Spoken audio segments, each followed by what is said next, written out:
Hai guys, selamat datang di channel YouTuber Indonesia. Channel ini bertujuan menginspirasi dan memotivasi semua orang agar menjadi YouTuber Indonesia. Ayo jadi YouTuber. Langkah pertama, buka aplikasi YouTube. Langkah kedua, bikin channel YouTube-mu. Dan langkah ketiga, upload video-videomu di YouTube. Upload video apa saja, yang penting mulai dari sekarang ya. Apa yang Ibu alami itu sama dialami oleh semua yang bergerak di bidang yang namanya konveksi. Iya. Iya. Jadi ketika saya mendengar hal semacam ini, kemudian satu hal yang perlu kita tahu adalah ketika kita menentukan target dari pasar kita. Yang paling sederhana adalah target pasar kita kelas bawah, menengah, atau atas. Itu yang harus ditentukan dulu. Targetnya yang menengah atau atas? Menengah ke atas. Ya, menengah ke atas. Jadi, ketika kita belajar mengenai strategi dari bisnis online, dan ketika kita harus menguasai kota di mana kita berada, itu artinya bukan kita fokus jualan di Solo, bukan. Iya. Tapi artinya adalah kita menguasai pasar di Solo sesuai dengan target pasar kita. Maksudnya apa? Maksudnya karena pasar yang kita targetkan adalah menengah, mereka-mereka yang datang yang urusannya hanya harga melulu, tidak usah dilayani. Jadi, pasti yang datang ke kita akhirnya terfilter secara otomatis karena semua akhirnya akan tahu bahwa perusahaan kita ini bukan perusahaan yang melayani atau mentargetkan pasar bawah, sehingga mereka yang ingin membuat konveksi dengan harga sangat murah, mereka akan cari di tempat lain. Tetapi kita tetap harus melakukan yang namanya menguasai kota. Diketik lagi alamat toko baju senam di Denpasar. Alamat toko baju senam di Denpasar. Iya. Facebooknya. Tolong dilihat Facebooknya, apakah muncul di halaman pertama di nomor berapa mungkin?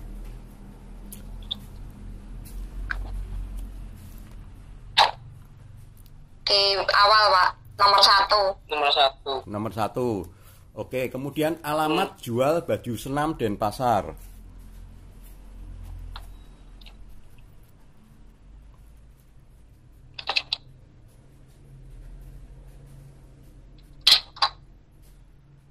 Ya, Tokopedia paling atas. Kemudian Facebooknya muncul ya. Oke, kemudian alamat jual baju senam. Ya. Sekarang ditambah di. Kalau tadi alamat jual baju senam Denpasar, sekarang alamat jual baju senam di Denpasar. Tokopedia paling atas. Oke, kemudian Facebook ya.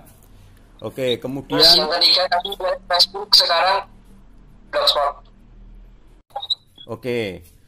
Kemudian sekarang ganti lagi grosir baju senam Denpasar.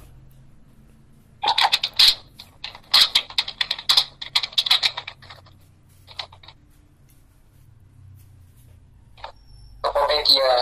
Oke, kemudian Facebooknya muncul ya juga. Kemudian grosir baju senam di Denpasar.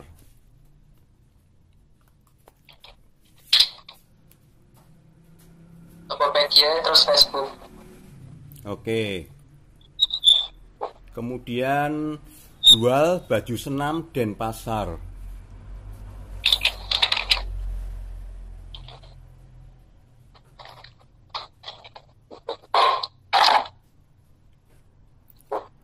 Iya, Facebooknya nomor 3.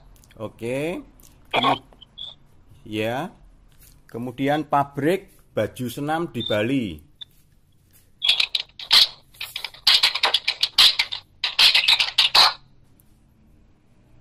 Facebook paling atas. Facebook paling atas.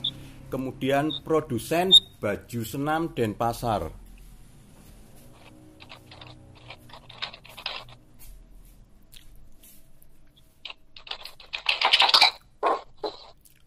Facebook nomor 2. Facebook nomor 2. Sekarang produsen baju senam di Bali.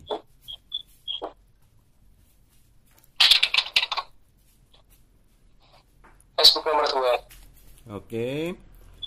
Lanjut ke produsen baju senam di Denpasar.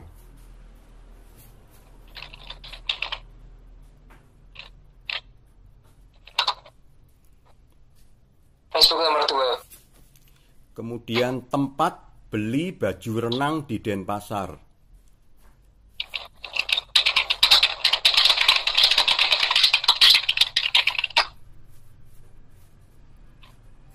Facebook nomor 2. Lanjut toko baju senam aerobik di Denpasar.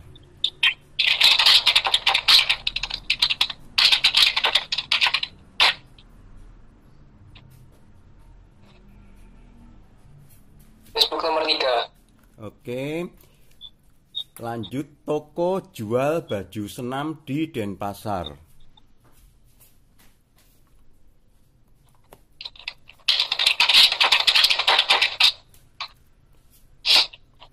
Facebook nomor 2. Lanjut ke toko pakaian renang Denpasar.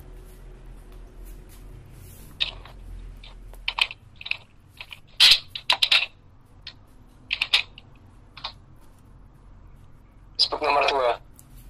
Sekarang ditambah di toko pakaian renang di Denpasar. Facebook nomor 2. Lanjut ke konveksi baju renang di Denpasar.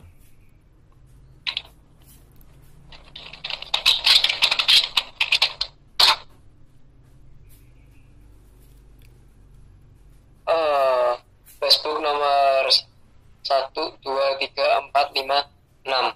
Oke. Kemudian produksi baju senam Denpasar. Facebook nomor 2. Sekarang ditambah di produksi baju senam di Denpasar. Nomor 2. Lanjut ke produsen baju renang Bali.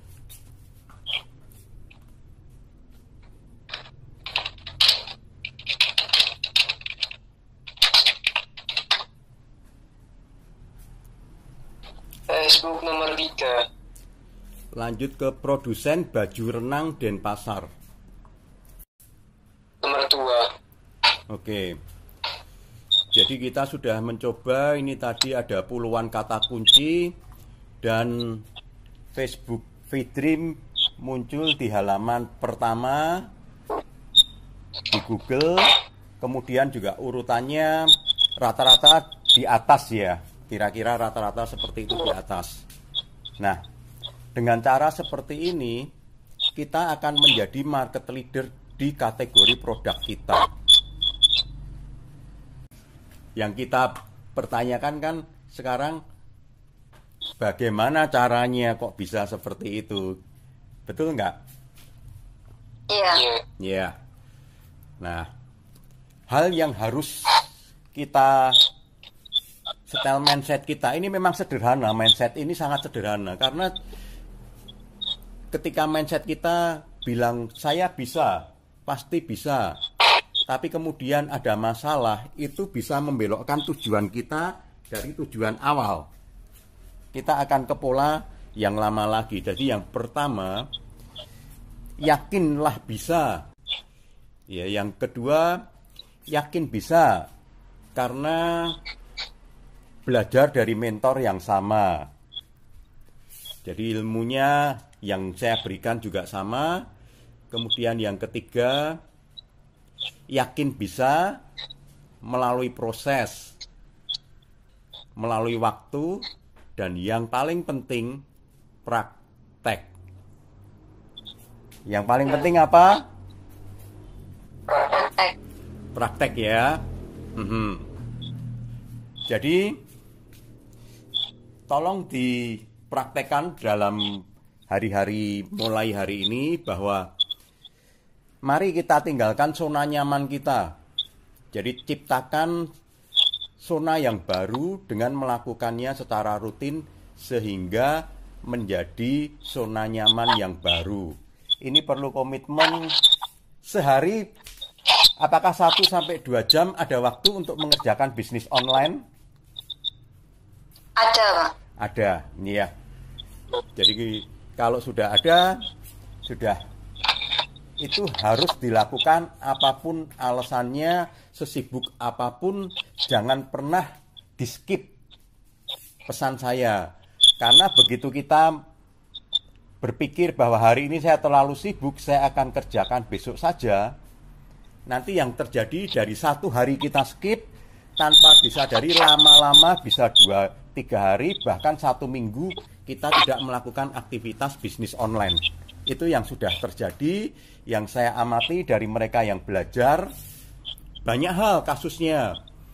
Contoh yang paling sederhana adalah ketika belajar bisnis online ini pengen laris, pengen lebih laris. Dan ketika sudah menjalankan bisnis online ini ternyata memang laris. Sibuk ngurusin produksi, kira-kira seperti itu. Sibuk mengurusi produksi, bisnis online-nya tidak dikerjakan. Itu yang saya maksud dengan zona nyaman itu. Ya memang enak kan dapat order, tetapi kita tidak boleh melupakan tugas kita harus setiap hari bisnis online. Sesibuk apapun, bahkan yang sederhana aja, kalau memang bisnis kita bertumbuh, kita membutuhkan orang baru, lebih baik kita menggaji orang lain, orang baru untuk mengerjakan pekerjaan-pekerjaan operasional, karena kita sebagai pemilik lebih dibutuhkan perusahaan untuk menjadi pemikir yang memikirkan strategi perusahaan ke depan. Di mana ketika kita berpikir mengenai strategi ke depan, perusahaan akan lebih berkembang lebih pesat, lebih menguntungkan, hasilnya malah bisa buat gaji banyak orang. Jadi gaji banyak orang pun mampu daripada kita kerjakan. Kalau kita digaji ini ternyata kalau kita hitung mengerjakan pekerjaan operasional terlalu murah pemikiran tenaga kita kalau kita kerjakan untuk operasional. Sayang sekali. Itu juga kelemahan banyak manajer di perusahaan. Terjebak di operasional, jadi pesan saya itu. Jadi betul-betul komitmen tinggalkan zona nyaman.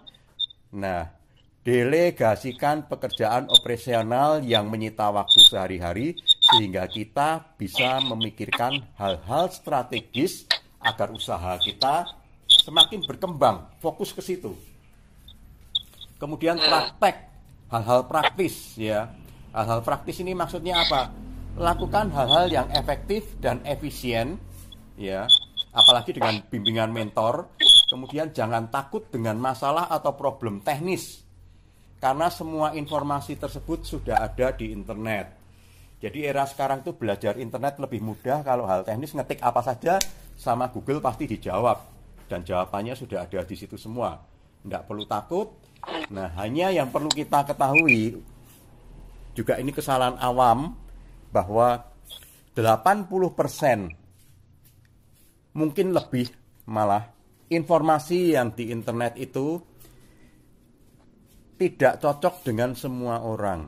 Itu yang harus kita tahu. Jadi bukan berarti kalau kita cari informasi di internet itu pasti betul, pasti bisa dipraktekkan. Tidak. Karena era sekarang setiap orang bisa menuliskan pengalamannya, bisa membuat video, bisa membuat tutorial dan apapun dan dimasukkan di internet. Apa yang dia jalankan belum tentu bisa diterapkan orang lain. Nah, itu yang harus dipahami. Jadi hati-hatinya di sini. Kalau contoh yang sekarang ini yang paling sederhana, saya sering dapat pertanyaan itu juga mengenai kesehatan. Cari informasi mengenai kesehatan dokter A ngomong begini, dokter B ngomongnya kebalikannya. Orang yang mendengarkan bingung akhirnya. Nah, saya cuma menyarankan carilah sumber yang terpercaya. Karena sumber yang terpercaya ini sekarang juga langka. Misalkan media-media yang dulunya integritasnya sangat bagus, sekarang kualitasnya sudah jauh menurun ketika era digital ini, karena mereka konsennya sekarang lebih konsen kepada mendapatkan uang dengan iklan yang diklik yang muncul di media mereka secara online. Apakah menyadari hal ini? Iya, betul. Dan seringkali judulnya tidak sesuai dengan isinya. Iya, betul. Nah, itu pelajaran yang harus kita tahu. Ketika kita belajar online, tidak semua yang ada di internet bisa kita serap. Jadi kita harus pinter-pinter memilah. Karena ternyata di era sekarang bisa bergeser media-media yang dulu integritasnya bagus, sekarang jadi integritasnya menurun. Banyak orang pengen tenar, banyak orang pengen terkenal dan sebagainya, dan dengan cara memberikan informasi yang antagonis itu akan menarik orang-orang untuk melihat atau membaca.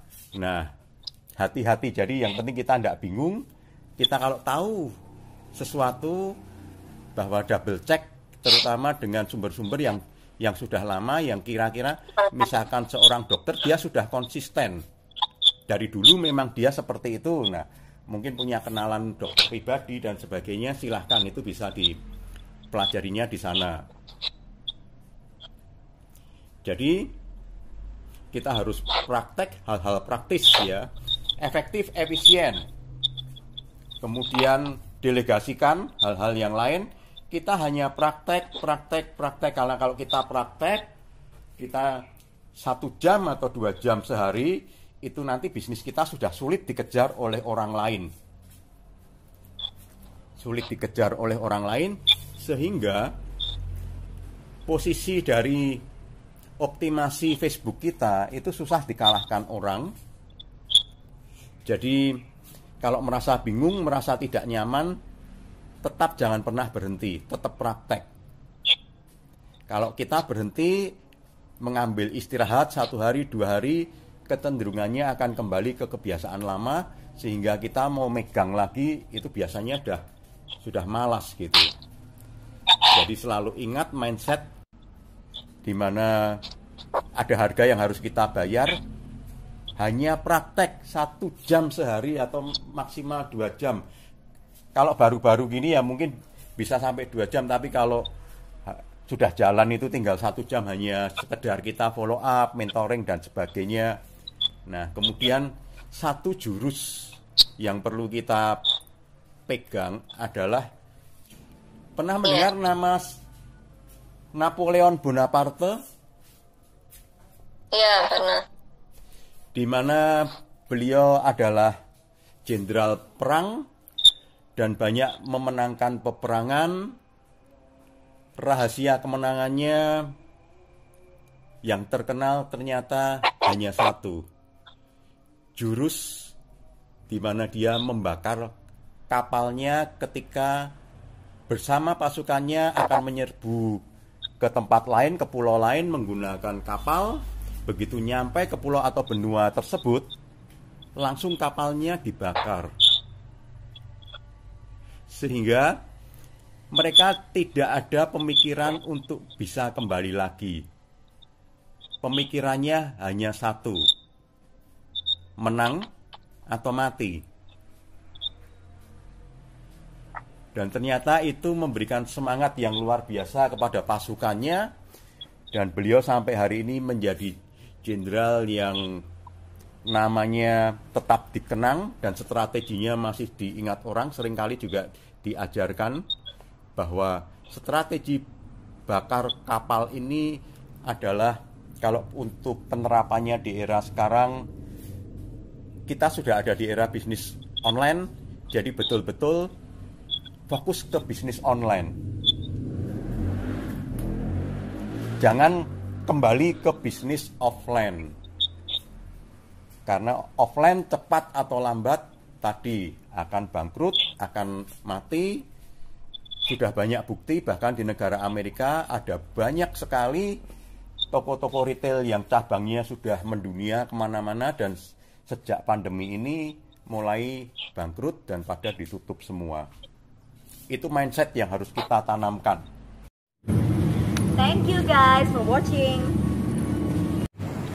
Ayo dukung terus channel ini ya, agar channel ini tetap konsisten untuk menginspirasi dan memotivasi semua orang untuk menjadi YouTuber-YouTuber Indonesia. Caranya gratis kok guys. Like, comment, subscribe, dan share video ini ke semua teman di grup-grup WhatsApp, Instagram, Telegram, Facebook, dan lain-lain. Yuk, jadi YouTuber Indonesia. Salam YouTuber-YouTuber Indonesia.